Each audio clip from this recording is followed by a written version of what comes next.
Assalamualaikum warahmatullahi wabarakatuh. Mujahid Mujahidah kelas 5 SD IT Baitur Rahman. Alhamdulillah kita bertemu kembali dalam pembelajaran kitab Al-Quran bersama Bu Ida.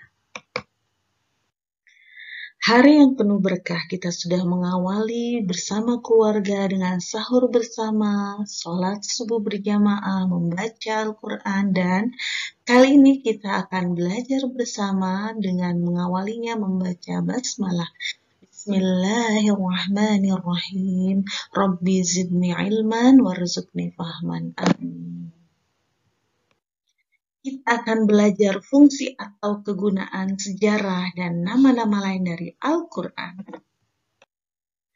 Al-Quran berasal dari bahasa Arab, yaitu qoro'ah, yang artinya mengumpulkan atau menghimpun. Kata Quran sendiri memiliki arti bacaan. Para ulama mengartikan Al-Quran sebagai kalamullah atau firman Allah yang diturunkan kepada Nabi Muhammad SAW, dan yang membacanya akan mendapatkan nilai ibadah. Jadi, mari kita sempatkan setiap hari untuk membaca Al-Quran. Berdoalah kepada Allah agar hati kita dimudahkan untuk cinta dengan Al-Quran. Kegunaan atau fungsi Al-Quran dijelaskan dalam Quran Surat Yunus ayat 57. Di sana dijelaskan bahwa Al-Quran adalah mau'idhah. Mau'idhah itu adalah pelajaran. Kita bisa belajar dari umat-umat terdahulu yang ada dalam Al-Quran. Al-Quran juga sebagai syifa atau obat penyembuh bagi penyakit lahir maupun batin. Al-Quran sebagai huda, petunjuk. Bagi orang yang ingin selamat dunia dan akhirat, maka ambillah Al-Quran sebagai petunjuk hidupnya. Dan Al-Quran juga sebagai rahmat atau kasih sayang. Betapa banyak pelajaran yang dalam Al-Quran yang mengajarkan kita berkasih sayang kepada makhluk-makhluk Allah yang ada di muka bumi. Masya Allah, Al-Quran memiliki nama-nama yang indah.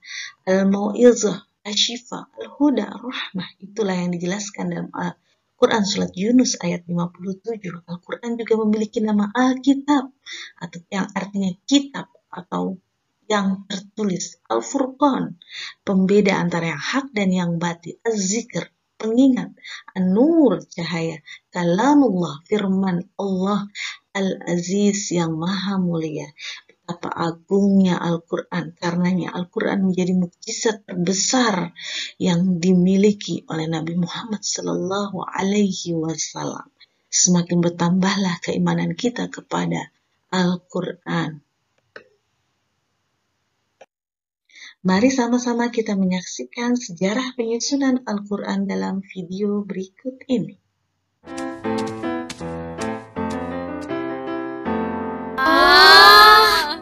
Wah, ini pasti barang antik nih. Bisa jadi, Mil.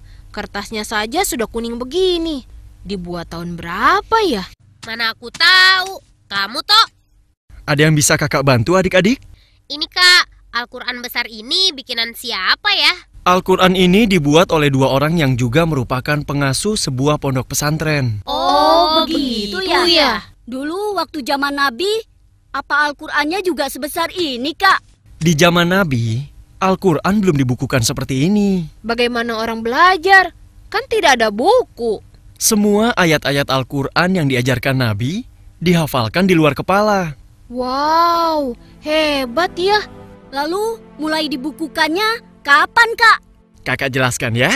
Penulisan Al-Quran sudah dimulai sejak zaman Rasulullah SAW.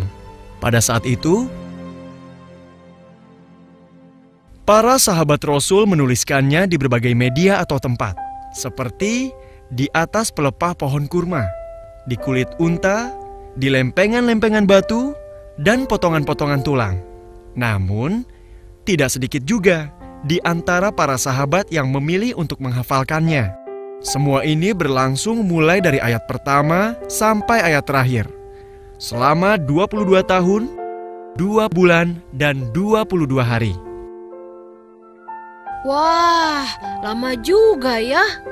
Banyak sekali dong media-media yang ada. Tidak sekedar banyak, tapi juga tersebar di mana-mana. Lalu Kapan dong Kak Al-Quran mulai dibukukan? Nah, dengan pertimbangan agar lebih praktis dan mudah dipelajari, maka di zaman kekhalifahan Umar bin Khattab, dimulailah upaya pengumpulan ayat-ayat Al-Quran ke dalam satu buah buku.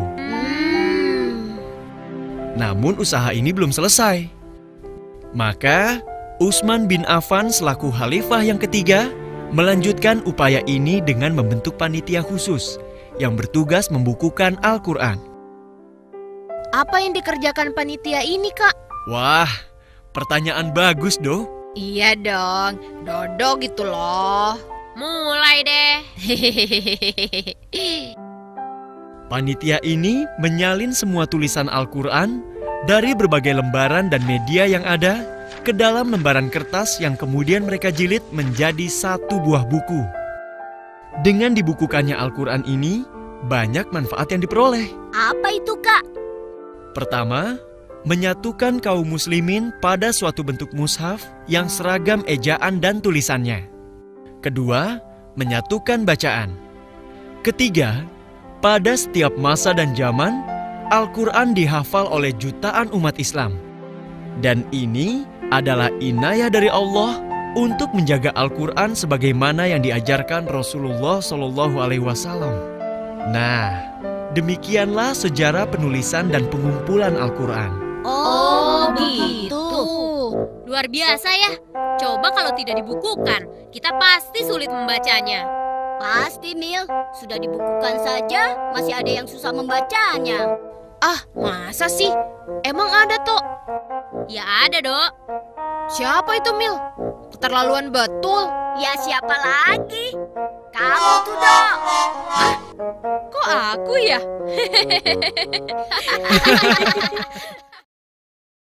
Alhamdulillah, semoga pembelajaran hari ini semakin menambah keimanan kita kepada Al-Quran dan kita semakin semangat lagi dalam tilawah Al-Quran serta menjadi anak yang soleh solehat. Ila liqa. Assalamualaikum warahmatullahi wabarakatuh.